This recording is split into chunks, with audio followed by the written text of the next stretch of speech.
The intelligent whole factory layout for plywood production. First, veneers go through the gluing machine and then are automatically conveyed to the automatic board laying line.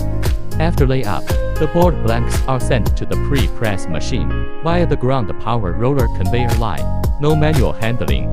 Then they are transferred to the hot press for high temperature and high pressure forming, followed by cooling on the cooling rack.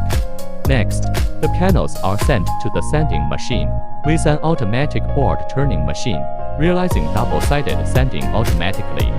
After sanding, the four-side edge trimming saw cuts them to standard size precisely. Finally, the automatic stacker stacks the finished boards neatly, and then they are sorted and packed in the sorting area. The whole line adopts intelligent control and power roller conveyor, achieving automatic, efficient and stable production, saving labor and ensuring high quality. We can design and lay out an intelligent plywood production line according to the specific conditions of your factory.